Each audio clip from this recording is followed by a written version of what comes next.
My dear students, today we will be learning a chapter called as sequencing. It is very important for any management student or a person who is working in management to understand the sequencing of the job allocation. Sequencing in the sense which job has to be given the first priority and which has to be given the last priority. So this is very tricky. If we have just one or two or three jobs, we can decide which is first or which we have to decide that which way will take it up first and which will take it at the last. But if there are about say 15 jobs or 20 jobs or 25 jobs simultaneously being done for the completion of production of a product, then it becomes very difficult to know which job has to be done first, so that we will reduce the job completion time and we will also avoid any idle time where a machine is idle, other machines are working but it is waiting for the output of one machine. That waiting time is called as idle time. So hence this is very important for us to understand the subject called as, or the chapter called as, sequencing. Sequencing majorly deals with selection of an optimum order for the number of jobs to be performed with a finite number of facilities. The objective of sequencing is to determine the sequence of the performing jobs such that the total cost or time is minimized. Sequencing problems arise in situations like a manufacturing plant for performing orders in a hospital where the patients wait for different type of tests, and in a bank where customers wait for different types of transaction, etc. In all these places we can observe sequencing. Now there are some terminologies which we need to understand before starting to work the problems. Number one, processing time. It is the time required by a job I on each machine J. So the time required to complete one job allocated to a machine to give its output is called as processing time. Number two, total elapsed time.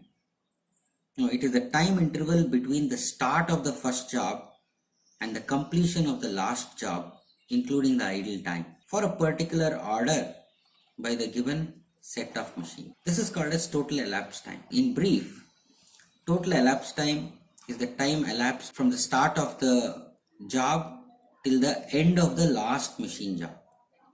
That time is called as total elapsed time. Number three, idle time. Idle time is a time where a machine does not have any job to process. It is waiting for some other machine's job completion so that it can get the input from that job and then it can start executing and then finish the job. So this waiting time is called as idle time. Number four, processing order. It refers to the order or sequence in which machines are required for completing the job. This processing order is actually set by the operating manager.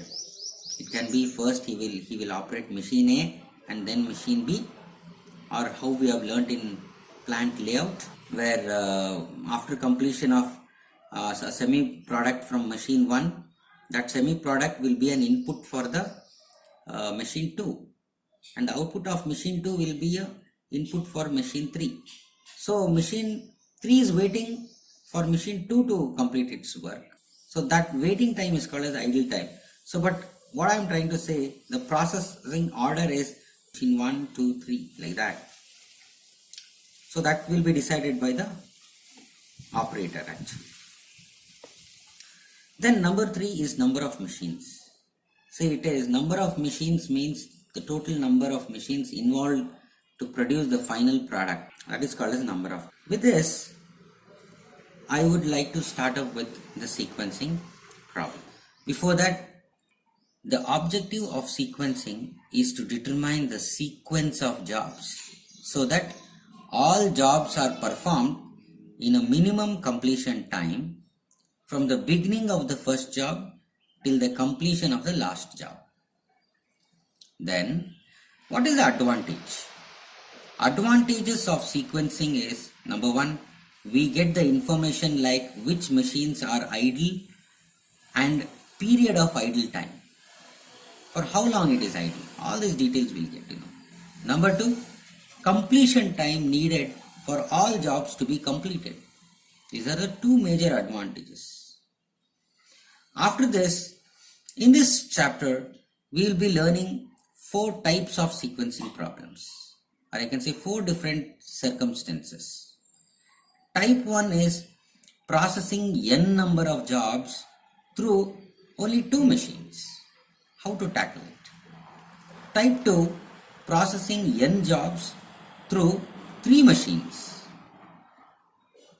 Type 3, processing n jobs through m machines. Type 4, processing 2 jobs through m machines. We will start with processing n jobs through 2 machines. That is type 1, processing n jobs through 2 machines. In this example, we can observe that there are 5 jobs, 1, 2, 3, 4, 5 jobs, each of which must go through, these 5 jobs must go through machine A and machine B, 2 machines. And this data given inside is the processing time in hours. The question says it is in hours. So machine A to complete job 1, it will take 5 hours. Machine A to complete job 2 will take 1 hour, like that. And machine B will take about 6 hours to complete second job and 7 hours to complete third job. This is the meaning. The question is, determine a sequence for the 5 jobs that will minimize the elapsed time. We will have to complete allocating the jobs to different machines in such a way that none of the machines will have lot of idle times. So each and every machine is utilizing its full potential in terms of time, because the question is talking in terms of time.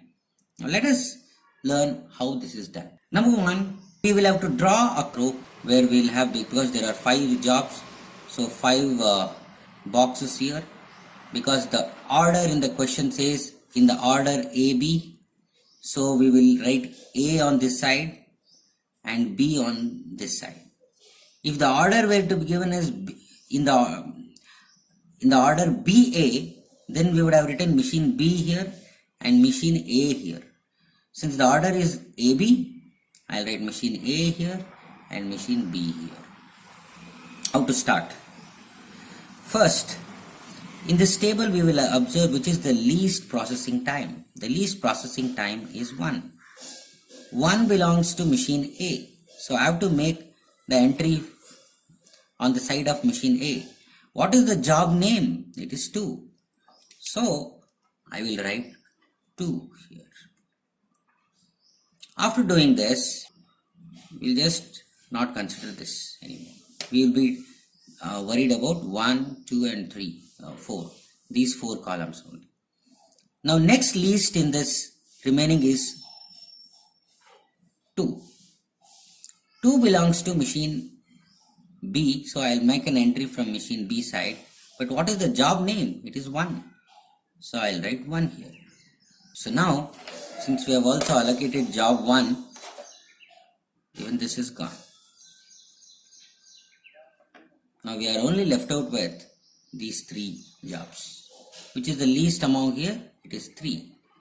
3 belongs to machine A, so we have to make an entry here. But 3 is representing job 4. So we have to write 4 here. So even this job is taken care of. So we are only left out with 2 columns. Among these 2 columns, which is the least? 4 is placed. So 4 is representing machine B, so we have to make an entry this side. And 4 is actually job 5. So we will write 5 here. So even this is over, and obviously the last job pending is 3. This is how we have found out the order in which the jobs has to be processed. This small table is actually inference that first we will have to execute job 2, then job 4, that is 2, then 4, then 3, then 5, and at the last 1. If we follow this pattern, then we will avoid machines being idle or machine getting overused. After doing this, we will represent this in terms of a table. The table is written as a final optimal sequence table. Final optimal sequence table, and in this table observe what all is given. First column is the job sequence which we got in the previous step 2, 4, 3, 5, 1. I have written it already, and the machines involved in the question is machine A and machine B, and the idle time of A and B are recorded separately. But observe in machine A and machine B, we have time called as time in and time out. Even machine B has time in and time out.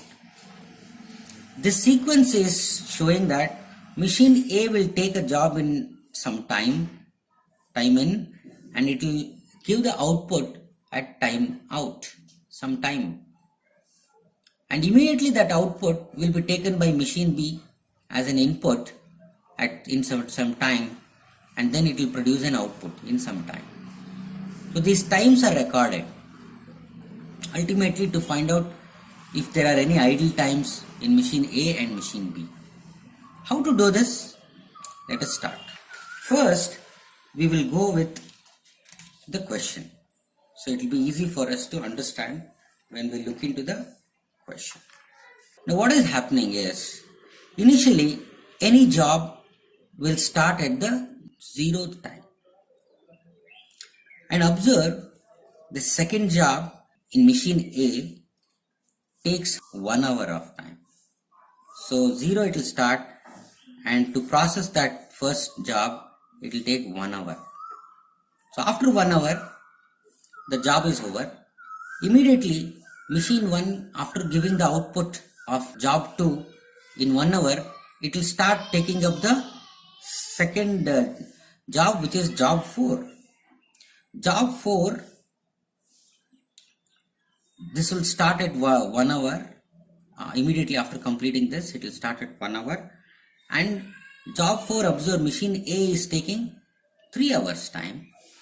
So 1 plus 3, it becomes 4. The 4th hour, it will complete even the second job, which is job number 4 assigned. And immediately after completion in the 4th hour, this machine will take job 4, and in the 4th hour it will take job 3. Job 3 takes 9 hours. So 4 plus 9 is 13. And immediately it will, after completion of job 3, it will start with job 5 in the 13th hour. And from 13th hour, job 5 takes 10 hours. So 13 plus 10 would be 23. And immediately after completing job 5 in the 23rd hour, it will start the next job, that is job 1 in 23rd hour. And job 1 takes about 5 hours. So it is 23 plus 5 is 28. So totally in 28 hours, machine A will complete all the jobs allotted to it. Now let us check what machine will be doing. You observe initially that this machine A gives the output after 1 hour to machine B. So till this first 1 hour, this machine B is idle. First 1 hour it is idle. Machine A is busy. but machine B is idle for the first 1 hour. So this will get the input to process after machine A gives the output after 1 hour. So it will start at 1 hour. 1 hour it will start, and it will start processing job 2. Job 2, machine B takes 6 hours. So that is 1 plus 6. This 1 plus 6, it will be about 7 hours.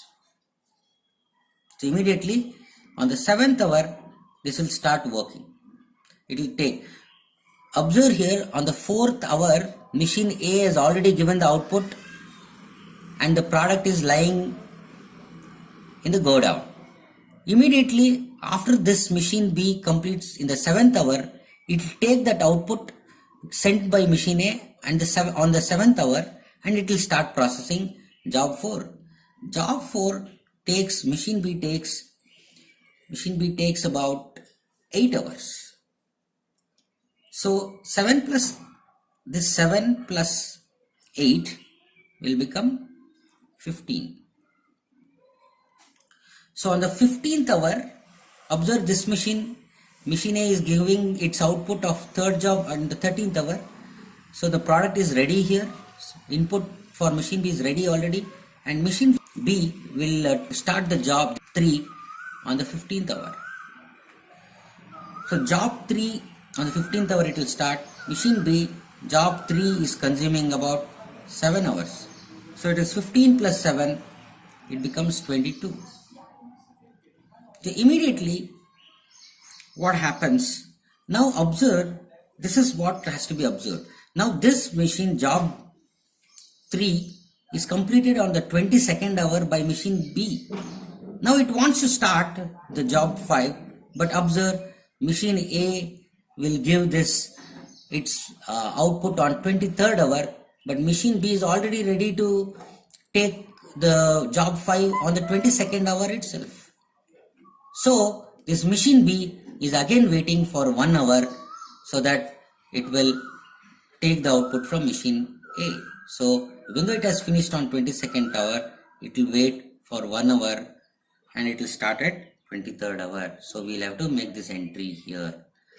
So 23rd hour it will start, machine B will start working on 5th job, and 5th job machine B will take 4 hours. So 23 plus 4, it will become 27. Now again observe, this machine B has completed on 27th hour, but machine A is giving its output to machine B at 28th hour. Again this machine B will wait for 1 hour. That 1 hour we'll record here. 28th hour machine B will take job 1, and job 1 to process machine B takes 2 hours. So it becomes 28 plus 2 is 30. So that means from 0th time to process all the job sequences, the total elapsed time would be 30 hours. Now also we can observe, rest all places there is no idle time. So you can write 0 entry here. Here there is one typical thing which I would like to explain. I would have actually written there is no idle time here at all. But the reality is different. What is the reality? Observe, this machine B is completing the job on the 30th hour, but machine A has completed the job on the 28th hour, the last job, the job 1.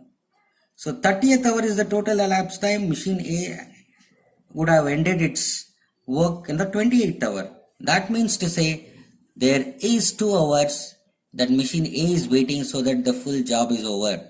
I mean to say this 30 minus this 28th hour of machine A would actually give us equal to 2 hours of idle time in this place. So that means totally idle time of machine A would be 2 and idle time of machine B would be 3.